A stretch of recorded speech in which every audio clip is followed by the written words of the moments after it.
이번에는 박비비 목사님께서 하고 계시는 복지 선교, 복지 선교도 다양할 것 같은데, 우리 박 목사님을 통해서 복지 선교에 대해서 좀 말씀을 좀 들어보도록 하겠습니다. 예, 저는 그 복지 선교라는 이제 그런 명칭보다는 사회복지 선교라는 명칭으로 이제 많이 얘기를 합니다.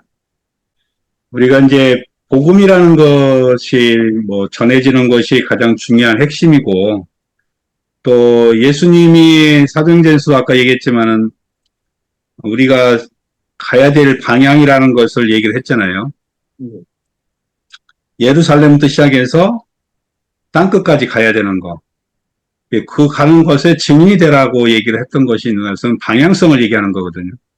우리가 가야 될 방향은 예루살렘에 머무는 게 아니고, 쉽게 말해 예루살렘이라는 것은 믿는 자들만 있는 모임체잖아요. 예. 예루살렘이라는 본거지가 유대인들의 본거지니까.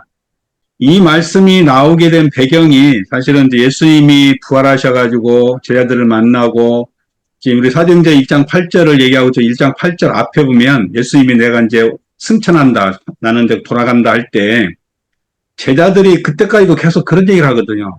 주님, 이스라엘 나라가 언제 회복됩니까? 그게 사도행전 1장 6절 말씀이잖아요. 그러니까 이 제자들은 예수님 지금 부활하고 있는데도, 승천하고 있는 과정에서도 이스라엘 회복만 계속 바라보고 있거든요. 예, 그러니까 이게 바라보는 관점이어야 되는데, 그러니까 예수님이 그거는 너희들한테는 관심 없다. 이제 사도행 1장 7절에서 그건 하나님이 아실 일이고 하나님 권한에 있는 거니까 너희들의 권한이 아니고, 너희들이 해야 될 일이 바로 뭐냐? 사도행전 1장 8절처럼 예루살렘에서 머물지 말고 땅끝까지, 그러니까 쉽게 말하면 땅끝이라는 건 믿지 않는 자들이 있는 거고 이방인들이 있는 자리거든요.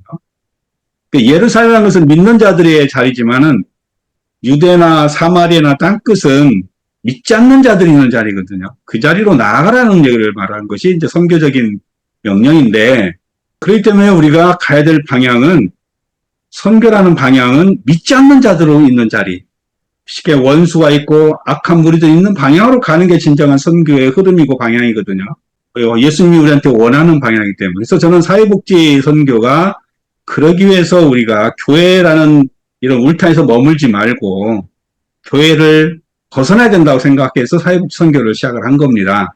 모으는 것은 그거는 진정한 선교가 아니고, 선교라는 것은 흩어지는 것이 선교라고 생각하기 때문에 나가야 된다고 생각을 했거든요.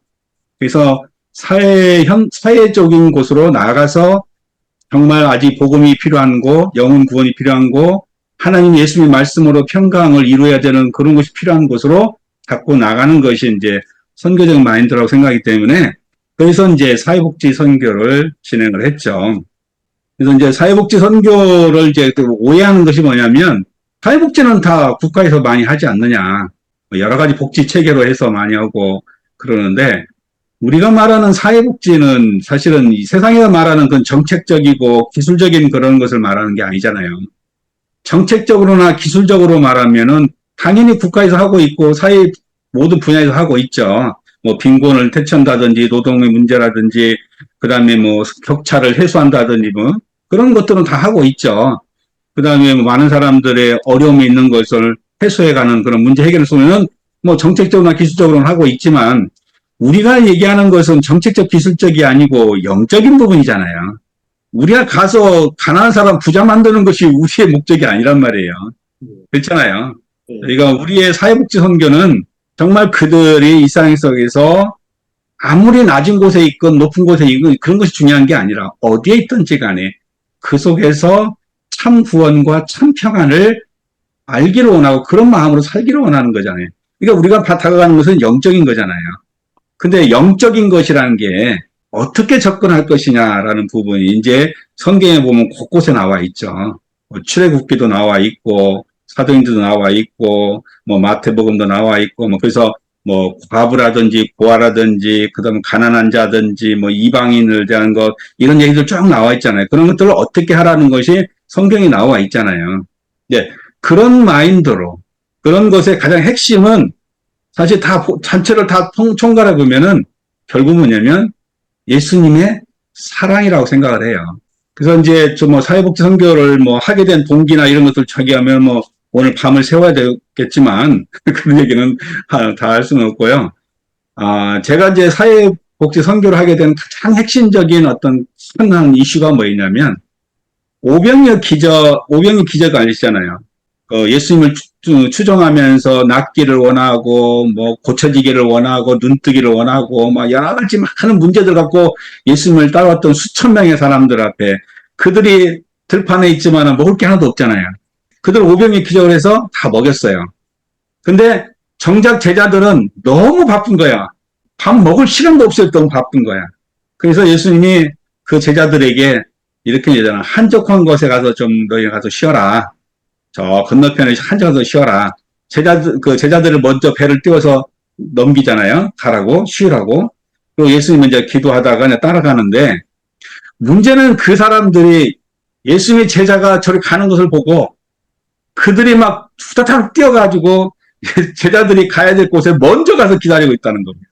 사실은 지금 한주 가서 쉬라고 지금 예수님이 말씀해가지고, 그거 갔는데, 막상 그들이 막 먼저, 이 사람들이 막 가서 그 제자들이 오기 전에 가서 딱 거기서 기다리고 있는 거예요.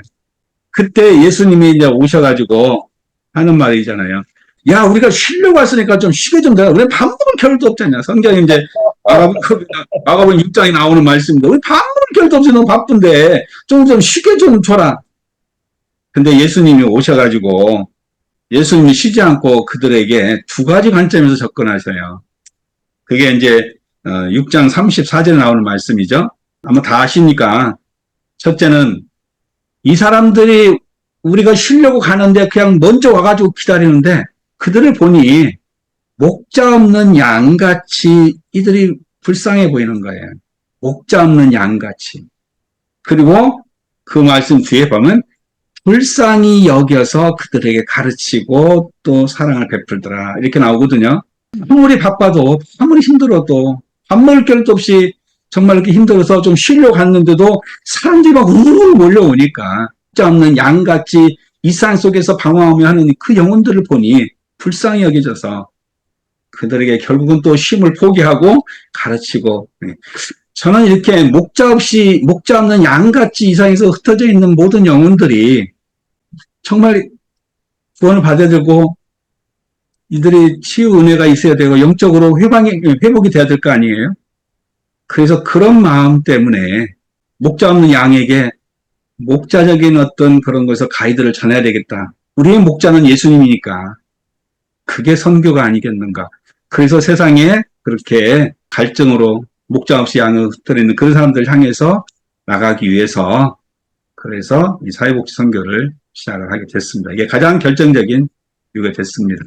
예, 감사합니다. 목사님 마지막 부분에서 울컥하셨던 것 같아요. 목사님 목자 없는 양 말씀하시면서. 집 사람들, 제가 너무 감동받았던 그 부분이었거든요. 그 부분이. 예. 그 집 사람. 제가 목사님이 한번 저 요양병원에 좀 설교 좀 해달라 그래서 한번 다녀왔었는데요.